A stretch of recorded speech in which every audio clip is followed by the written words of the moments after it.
Okay, we're on Baba Metzia Parak Zion, Mishnah 8th Mishnah in the 7th chapter.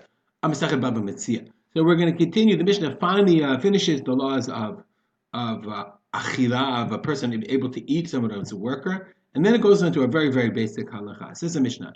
Shomrei Perot, people who are guardians of fruit. So you couldn't just leave your field, out in the open. People would come and steal your stuff. Or even when it's a middle of production, you had to have a guard there. So the Mishnah says, "Ochin mihilchot medina." They're allowed to eat from the produce mihilchot medina according to the laws of the land. Avolam min Torah, but not from the Torah. Why? Because he's not actually doing anything. So Bartunah says, "Shomrei gitot." Gat, that's at the wine press. Aremotu perot tlushim. These are when all the fruit is being picked. Okay, they don't have the right to eat because we'll see in a second. Aval shomrei ginotu pardesim.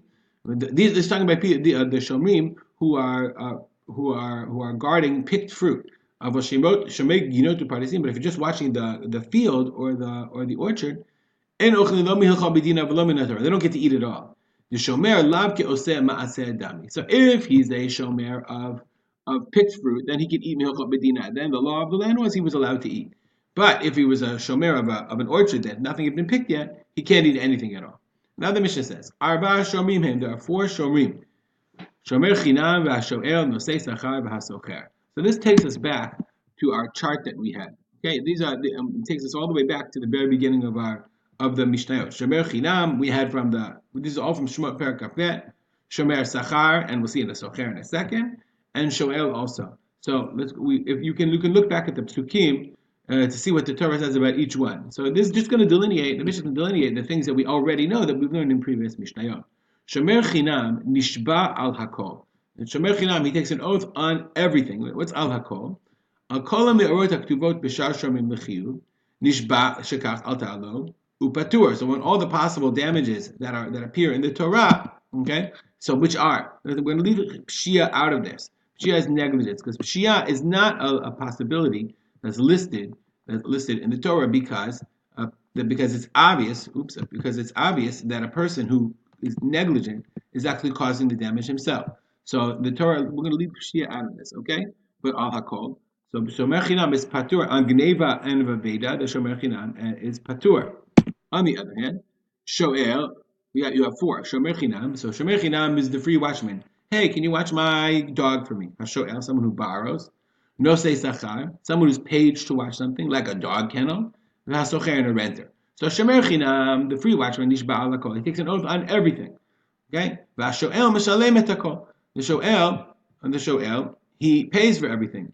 Okay? What are the 3? Gneva, va'aveda, va'anasim. So we are shoel. We have Gneva, Ve'aveda, and Ones. Gneva, Ve'aveda, and Ones. So Shomer Chinam is patur. Shoel is chayav al hakol.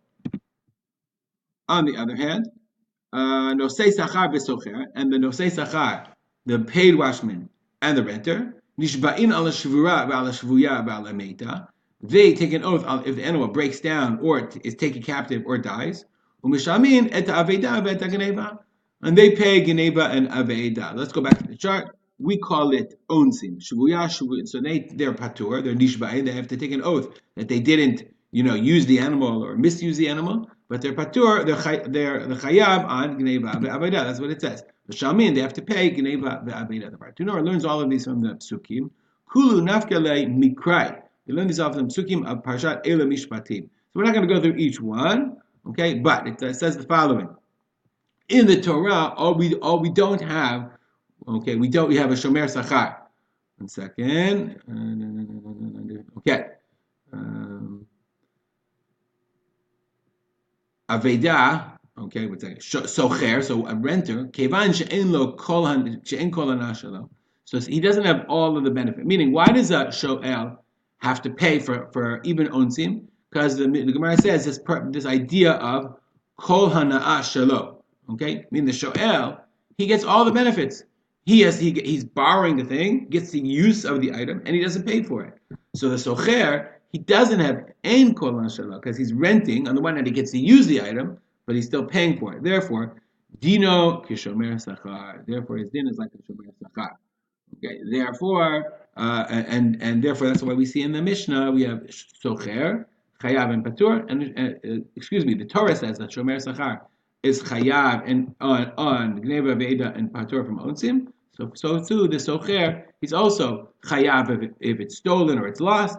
But if an onus happened, lightning strikes, if the animal dies, he is patur. All right, we'll stop here and dedicate our learning. This is very, very basic stuff. We've had it before. It's a really interesting question. Why does it appear so late in the middle of parak, in the seventh parak?